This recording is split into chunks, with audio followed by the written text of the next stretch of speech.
샬롬! 여러분, 창세기 잘 읽고 왔나요? 오늘은 갓생통독 두 번째 책인 우리 출애굽기 말씀 함께 살펴보도록 하겠습니다. 출애굽기에는 어떤 내용이 담겨 있을까요? 출애굽기는 한 문장으로 요약하면 하나님께서 모세를 통해서 이스라엘 민족을 애굽으로부터 노예 생활로부터 탈출시키는 출애굽의 이야기가 말 그대로 담겨 있어요. 하나님께서 이스라엘 민족을 430년이라는 노예 생활로부터 이스라엘 민족을 구원시키는 이야기가 담겨 있는 겁니다. 크게 그 구원의 이야기가 4가지로 나뉩니다. 자, 바로 첫 번째는 1장부터 11장까지 애굽의 10가지 재앙, 그리고 12장부터 19장까지는 실제로 이스라엘 민족들이 출애굽을 12장부터 시작해서 시내산에 도착하기까지의 그 출애굽의 실제 경로가 나옵니다. 그게 바로 두 번째 프레임이에요. 자, 세 번째는 이스라엘 민족이 시내산에 도착해서 출애굽기 20장부터 이 34장까지는 모세가 시내산 꼭대기에 올라가서 하나님으로부터의 율법을 받는, 이 율법을 수여받는 시내산 8차 등정의 이야기가 나옵니다. 시내산에서 이스라엘 민족이 하나님과 언약 관계를 맺고 율법을 받는 이야기가 바로 세 번째 시내산 이야기, 출애굽기 20장부터 34장 율법 수요입니다. 마지막 네 번째 프레임은 이스라엘 민족이 율법을 받은 그대로 그 설계도대로 성막을 짓는 이야기로 구성됩니다. 그건 바로 35장부터 40장까지 이렇게 출애굽기는 4가지의 프레임으로 구성되어 있습니다. 이 출애굽기의 4가지 프레임에서 우리가 각각 주목해야 될 사건들이 있어요.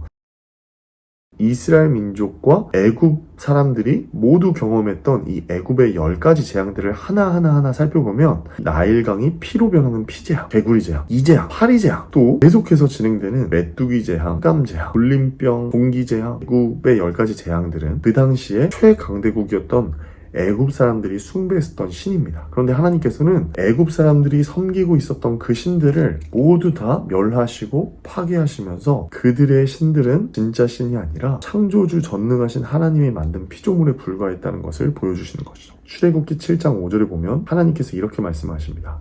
내가 여호와인 줄 알리라. 하나님께서는 이스라엘 민족에게 이 애굽 10가지 재앙을 통해서 하나님이 가장 강한 신이라는 것을 보여주세요.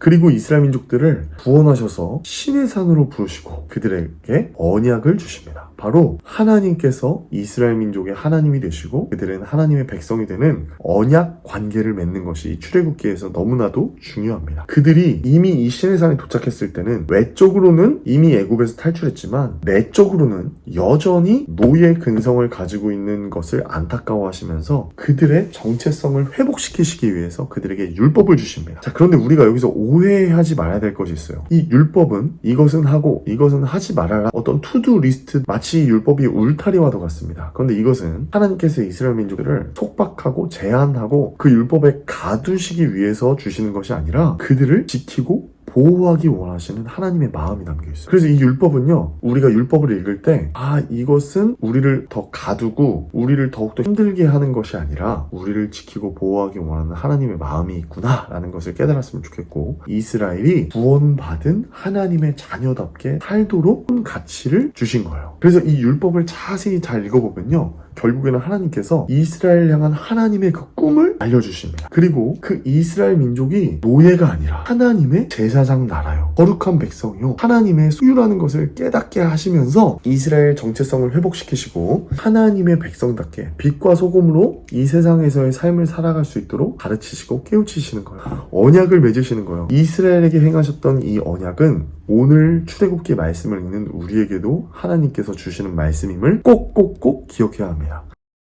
마지막, 이 출애굽기의 4번째 프레임, 하나님께서는 이스라엘 민족에게 성막을 지으라고 말씀하시죠. 성막을 하나님께서 지으라고 말씀하신 이유는 무엇일까요? 바로 성막을 통해 그곳에 하나님께서 임재하시기 원하시는 것을 나타내십니다. 하나님은 이스라엘 민족과 함께 하시기로 성막을 통해서 보여주시고 약속하신 거예요. 그러니까 이스라엘 민족이 이 성막을 짓고 예배할 때, 이스라엘 민족이 성막을 볼 때 어떤 마음이 들겠어요? 하나님이 우리와 함께 하시기를 원하시는구나. 하나님이 우리 민족의 중심이 되시는구나. 우리는 삶의 중심에 예배가 있어야 하고 성막에서 하나님이 임재하시는 하나님 중심된 삶을 살아야겠구나 라고 생각하게 되는 것이죠.